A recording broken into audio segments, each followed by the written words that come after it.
Hopefully you can see me. This is the underside of a root system from a Norway spruce that we have in the lower part of our wood here at Rewilding Lettoch, which came down in Storm Gerrit on the 27th of December.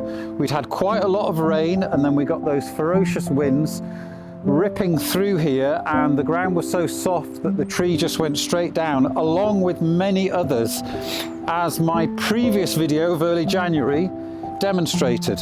But I'm not here to talk to you about that. I am here to introduce a video that I, along with a good friend of mine, Miles, have been working on over the last few weeks. It's about his rewilding project, which is 20 miles or so from here in an easterly direction over in east side of Highland Perthshire, and it is about his project called Wester Tullacurran, and he's doing some extraordinary things over there, and this is the film that we came up with. Hope you enjoy it.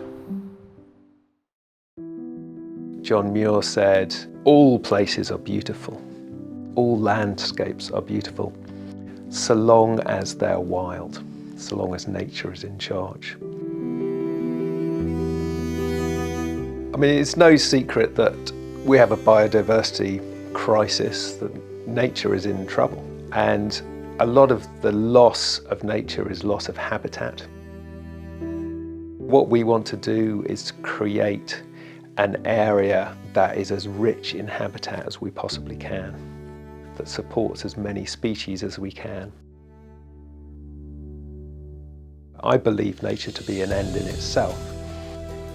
It's what's here. It's a miracle. It's an amazing thing that is on this planet, these living systems. And they are immensely valuable. And we are doing untold damage as humans. We're experiencing an extinction event, the likes of which the planet has rarely seen. And that's at our hand. And I firmly believe that to remedy that situation, we need to take a lot of land and take our hands off it and leave it alone. There is a wider context to what we're doing, and that's really a lot more important than our tiny little patch.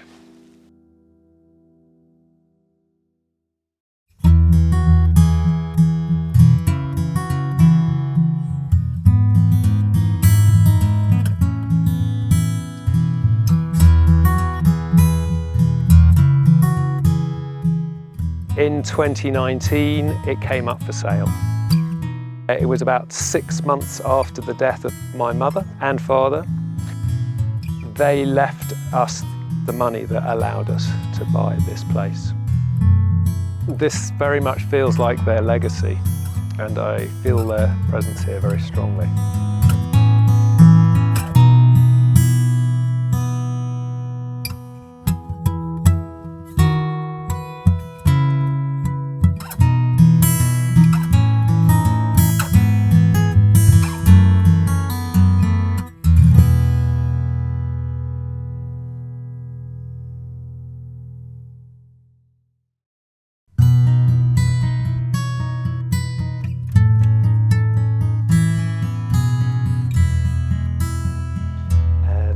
This area here is the birch woodland, which is it's a lovely open woodland. There's lots of fungi, there's very, very rich fungal communities there. And there's a few trees coming up there, but again, the grazing pressure from the deer, we've excluded the sheep from all these areas, but the grazing pressure of the deer is such that there's no regeneration of trees there. So they're all just old trees. When the trees fall down, it won't be a woodland anymore.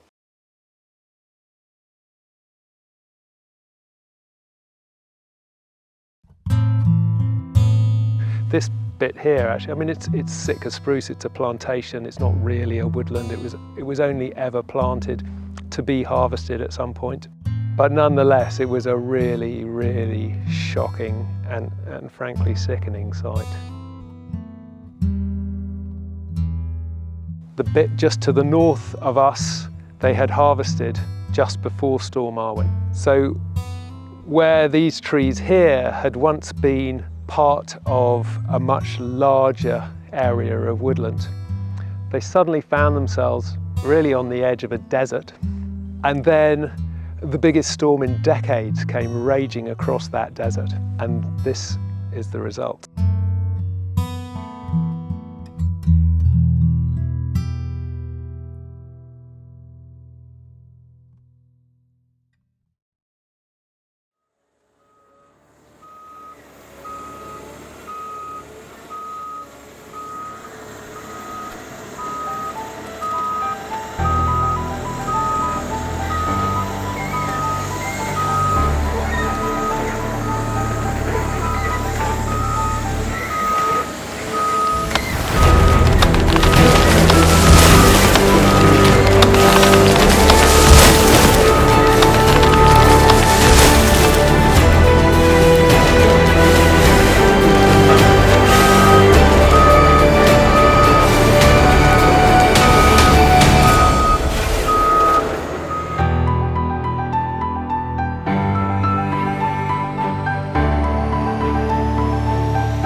If we can avoid buying trees from a nursery and have them grow here on their own, then so much the better. That's easier, it's cheaper, it's faster, and most importantly, you get better trees.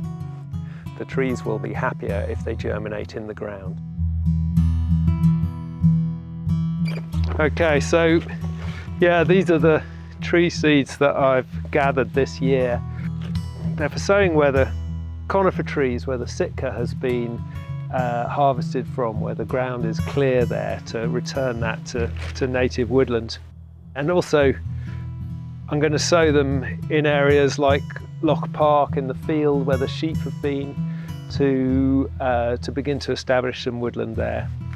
We're actually hoping to scarify some of the ground there using pigs and possibly cattle to break up the ground and expose bare earth, and then if we put the seeds down on the bare earth, they have a much more chance of germinating and growing into healthy trees. These are all wind-blown seeds. They're dispersed by the wind. So this is ash, and this here is wych elm, Scottish elm, which you can see loves the wind. And these are birch. The last of the wind dispersed seeds are these ones here, which are Scots pine. And this big bag here is full of acorns.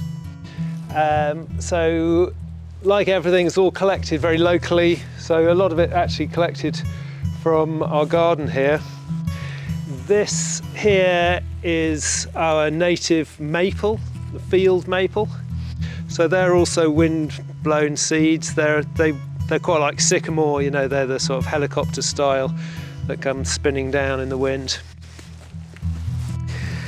And then these three here are alder and elder, and that's rowan seeds in there, again all mixed in with soil.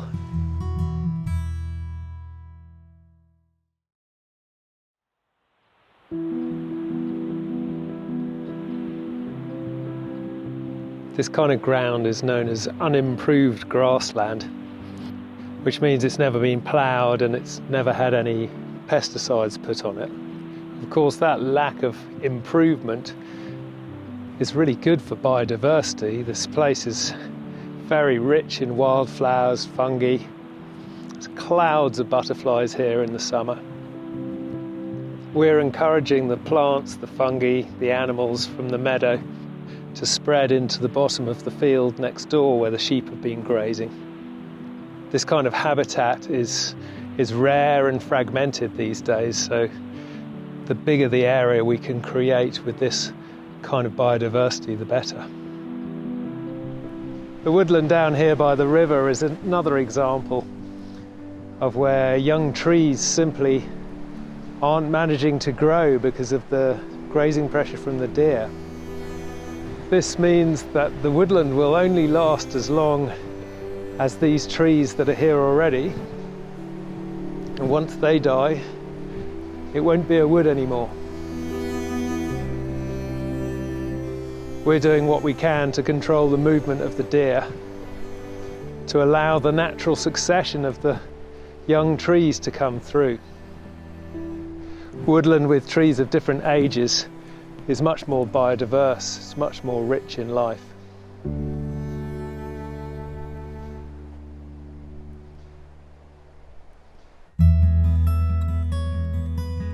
So we're members of the Northwoods Rewilding Network, and very proudly and happily so.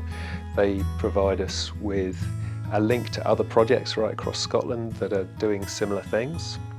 That represents for us a lot of something like colleagues, people who are going alongside us and doing the same things. It's also an enormous body of knowledge and expertise and experience, which we're of course able to tap into. It's a very exciting world to be in. Well, I'd really encourage anyone with the smallest garden or with the largest estate to allow as much of it as possible to become more wild and to support more life. Ecosystems are complex beyond our understanding. We can't possibly do better than nature, so we need to just leave places alone and observe, be fascinated and enjoy them.